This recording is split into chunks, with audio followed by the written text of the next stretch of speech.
Earthshock, the sixth serial of Doctor Who's 19th season, first broadcast in four twice weekly parts, from the 8th to the 16th of March 1982. Now, this was also the big departure episode for Matthew Waterhouse as Adric. And I think while most of it plays out like a pretty standard serial, it's the last 5 minutes that everyone remembers, and it is legitimately sad. So, the Fifth Doctor, played once again by Peter Davison, is having a little bit of a spat with Adric, played once again by Matthew Waterhouse. Adric feels that he's not particularly valued aboard around the current TARDIS team. He feels that whenever he asks something, the Doctor always takes a while to answer, whereas with Tegan or Nyssa, that he always seems to answer them fairly quickly.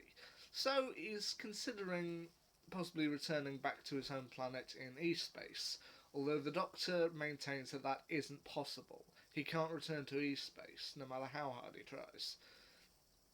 So, to try and allow both groups to have a little time and settle their differences, they go in the TARDIS to Earth to a set of caves, where the Doctor, Tegan, played by Janet Fielding, and Nyssa, played by Sarah Sutton, go off to explore the caves while Adric stays aboard the TARDIS working on the mathematics he would need to get back to E-space. Now, I give them credit that they don't actually focus the entire story on this small spat of theirs. It is just that, a small spat. They spend pretty much one episode being mad at each other, but then by the next episode, when everything's kind of settled down a bit, they apologise to each other, and the Doctor goes, "Look, I'm sorry I snapped at you, and if you do want to go back to E-space, I'm sure if we figure out the mathematics, we can work something out." And Adric just goes, "Oh, no need, I've already worked out the mathematics." Like, oh, do you want to return home then? It's like, nah, not really. I've proven I can do it. Who knows? Maybe I might change my mind someday. I might go back. I like that they did that. It shows that the crew. It shows that the crew doesn't always get along, but they can always get over a small spat. That I liked. Now, while down in the cave system, they come across a load of dinosaur bones, dinosaur fossils, and when Nyssa asks exactly how the dinosaurs got wiped out, the Doctor mentions that he's not entirely sure. They know it was like a meteorite or a large meteorite device which caused a kind of huge explosion, but he's always meant to go back and check, which in a sense is their version of Chekhov's gun. Anyway, while down in the caves, they come across a load of geologists and paleontologists on an expedition, with the two main ones named Lieutenant Scott, played by James Warwick, and Professor Kyle, played by Claire Clifford. And they have been trying to explore the caves, find out a load about them, but flares keep coming up on the machinery, and when they do, then suddenly crew members start dying. Which turns out to be from two androids who have gone down the caves and who Adric manages to help dispatch with. Now, following the signal from the androids, and from a bomb that was left that was meant to essentially explode and destroy Earth, they follow the signal to a freighter out in space. Freighter captained by Captain Briggs, played by Beryl Reid, and along with her a large crew, including her second-in-command, a woman named Berger, played by June Bland. But the people who are really behind this are the Cybermen, shown right at the end of part one, when the androids come down and start firing on the crew. We see that Cybermen are in control of them, and they recognise the Doctor, and they plan big things. Now, the Cybermen's ultimate plan is to take over the freighter, which is carrying a load of potentially hazardous material, and they plan to set it on a collision course with Earth, specifically at a time when a peace conference is being talked about. Okay, have a peace conference on Earth. If they manage to destroy it, they can then use the kind of backlash from that means to essentially take over the universe and do all the typical Darkseid stuff. However, the last part of this is where people really remember, and it is possibly a very sad part.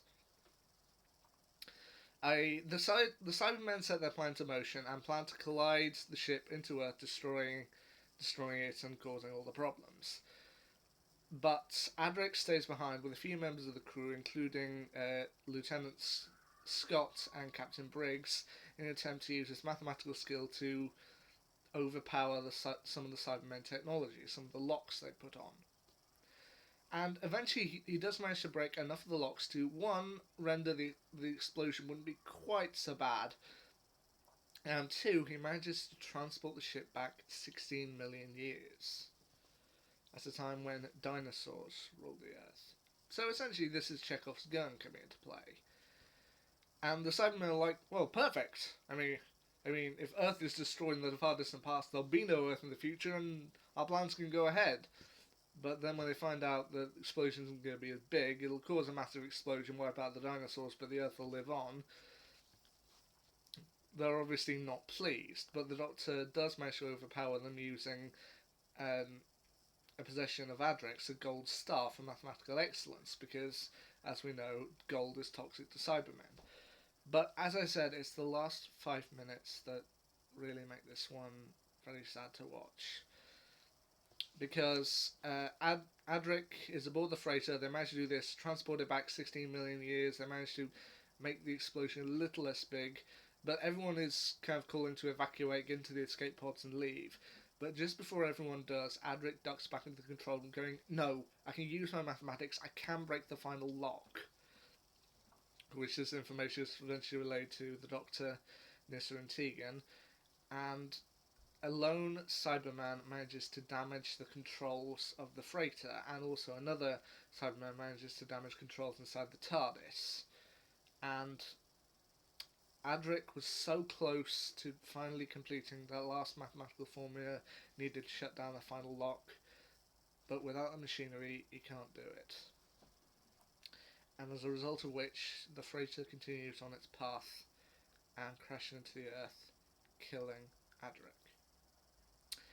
Apparently, this was planned that, supposedly from the pamphlet inside the DVD on this one, it said that, especially during Tom Baker's era of Doctor Who, it began to feel that the Doctor was a little too invincible, a little too infallible. He would always do what was right, always save everyone, and always save the day, and everyone would live happily ever after.